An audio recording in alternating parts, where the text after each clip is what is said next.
Hello everybody, welcome to Crafty Soup. My name is Misty and this episode is all about using your favorite products. And this is a challenge from the Counterfeit Kit challenge group, and I will link you up to that group below in case you don't know about them. So I am using my Counterfeit Kit for this month, and if you haven't seen my kit build, I will link you to that as well. So where I'm going to start this project, of course, is to dig through my kit and just pick out the things that make me say yes when I look at them.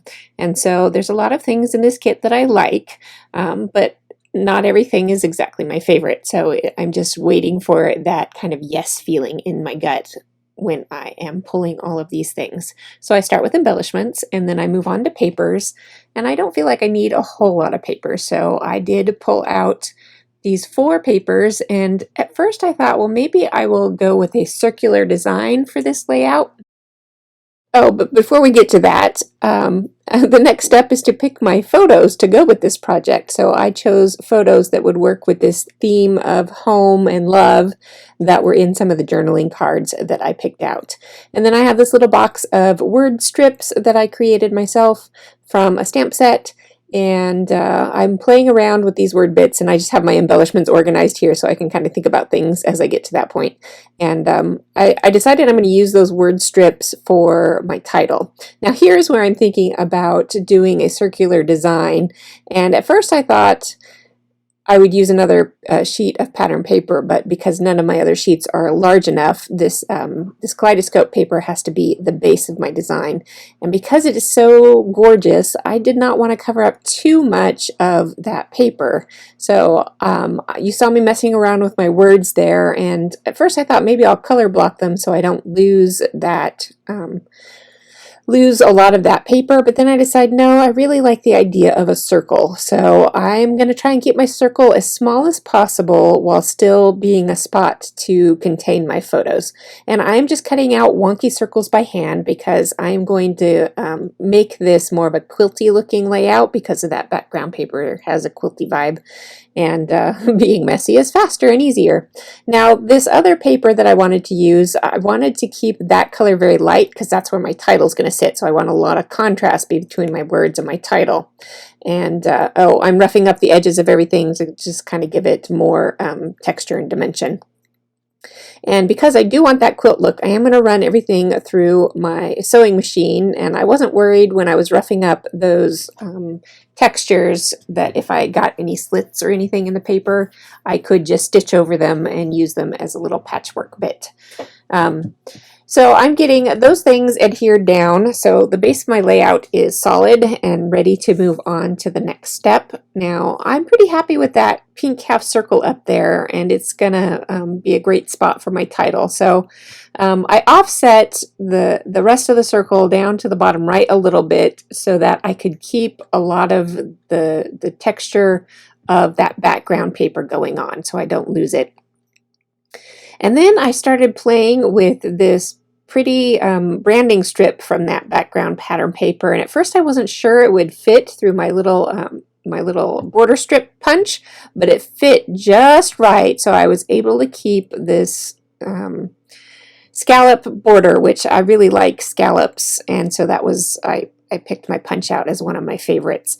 And I realized that because it is such a thin strip, if I just gently bend in between each little scallop, I can get it to curve. And so that's going to add one more layer of texture and color.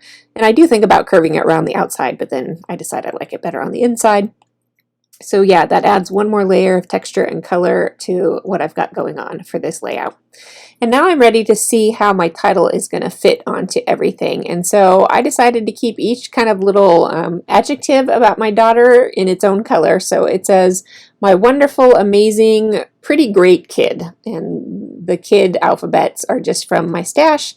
They weren't included in my kit this month. So I'm going to go ahead and pop all that up on foam dots, except for the word kid, because that is a foam alpha. And that's just because there's so much texture with those papers. The word strips being set back felt like they were getting lost a little bit. So I turned to the journaling cards, and unfortunately I had so much going on in this page that I couldn't fit a lot of them. So what I decided to do was cut apart one of the cards that had pieces that I thought could fit on my layout. And so I cut out the word strips and I fussy cut the little floral cluster. And so I'm going to create that with an embellishment cluster off to the right of these photos. And now that I've got that plan in place, I can start gluing everything down. And I am cutting that little scallop piece a little bit so that I can stretch it a little bit farther around my layout, because it's definitely not going to go all the way around this circle. So I have to integrate it somehow with the rest of the layout. So it has, I like to hide the starting spot in this kind of situation, and then later on I will hide the ending spot as well, and that will kind of help it feel more cohesive with the layout. And so I am working on building up more embellishment clusters with all my favorite little bits and bobs from this kit. And I have some doily wood veneer and some house plants that I never really thought I knew what I would do with those, but I really like them. And so, yay, I get to use them on a layout of everything that I like. And to create just a little bit of balance with that heavy circle design in the bottom right corner, I added just a few little bits in the top left corner. And I think I could have added a few more things up there, because it still doesn't look, the bottom of the layout looks still a little bit heavier compared to that top left corner. But I can always go back and add something else to it later. And because of that dark black word strips and floral cluster that I did, I want to add a few more pops of black around the layout, also because my title word has some black in it. So I fussy cut another floral sprig from one of the other journaling cards and put it at the beginning of my title. I'm adding more paper clips and twine to my layout to kind of tie them in with that upper cluster.